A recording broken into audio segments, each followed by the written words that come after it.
Assalamualaikum warahmatullahi wabarakatuh. Baiklah, di sini saya akan menjelaskan sedikit tentang ERD atau entitas relationship. Baiklah.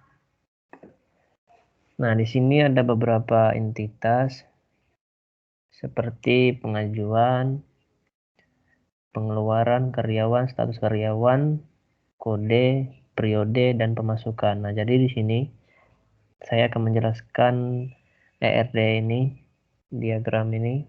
Nah, di sini ada pengajuan, yaitu memiliki kode pengajuan, tanggal diperlukan, sisa dana, bukti, tujuan deskripsi, dan nominal pengajuan.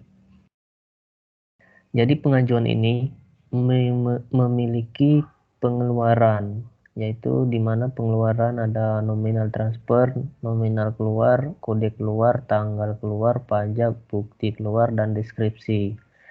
Nah, jadi pengeluar ini juga menuju ke karyawan, dan karyawan ini menerima pengeluaran, dan karyawan ini memiliki nama dan NIK, dan karyawan ini memiliki status ID, status, dan status.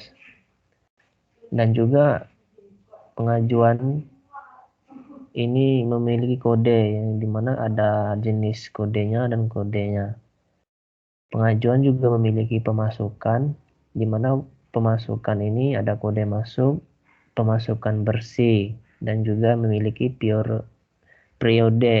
Periode ada semester, ID periode, dan tahun ajar. Nah, begitulah kira-kira. Oh iya, satu lagi. Dan karyawan ini memiliki pengajuan ini, di mana pengajuan kan juga memiliki kode, pemasukan, dan periode. Jadi yang mengelola ini semua adalah karyawan, di mana karyawan itu menerima pengeluaran, memiliki pengajuan, dan statusnya juga ada. Dan periode ini juga dari pengajuan, nanti karyawan ini memiliki semuanya di sini. Baiklah, langsung saja ke proyek saya, di mana di sini langsung saya membuat database baru, yaitu create database saja, dan saya langsung membuat tabel dari database database UAS ini. Nah, yang pertama saya membuat tabel pengeluaran, yang dimana ada kode pengeluarannya itu sebagai entitas dan primary key, dan ada nominal keluar, nominal transfer, tanggal keluar, pajak, bukti keluar, dan deskripsi. Yang kedua, selanjutnya saya membuat tabel karyawan, di mana ada nama dan NIK sesuai pada tabel ERD tadi, diagram tadi. Dan saya selanjutnya membuat status karyawan, ada ID status, di mana sebagai primary key, dan juga membuat tabel pengajuan, di mana tabel pengajuan ini memiliki kode pengajuan sebagai primary key, dan tanggal pengajuan, tanggal diperlukan, sisa dana, bukti pengajuan, tujuan, deskripsi, dan nominal pengajuan. Dan juga saya membuat tabel kode, di mana kode ini memiliki entitas dan juga sebagai primary key, dan juga jenis TRX. Kemudian saya membuat tabel baru pemasukan, di mana kode pemasukan sebagai primary key dan pemasukan bersih. Yang terakhir saya membuat tabel periode, di mana ID periode tersebut menjadi primary key dan semester dan ajar.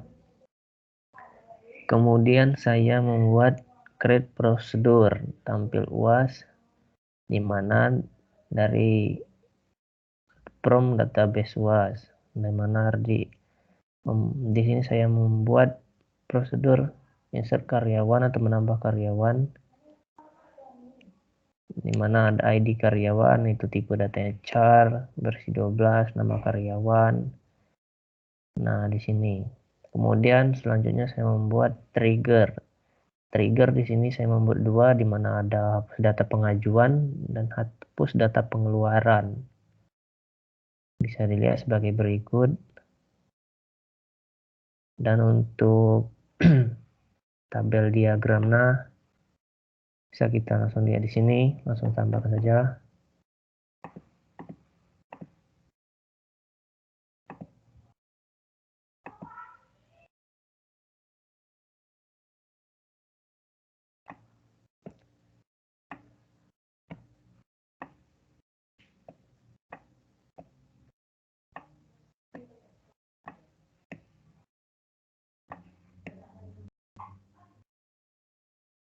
Inilah RAT atau relasi tabel, relasi antar tabel.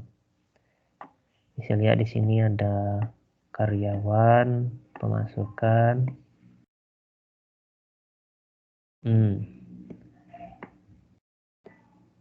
Gimana karyawan, pemasukan, ada kode. Karyawan, pemasukan, pengajuan, kode, pengeluaran, status, dan periode. Kurang lebih itu saja yang dapat saya sampaikan. Apabila ada kekurangan, saya mohon maaf. Wabillahi taufiq wal hidayah. Wassalamualaikum warahmatullahi wabarakatuh.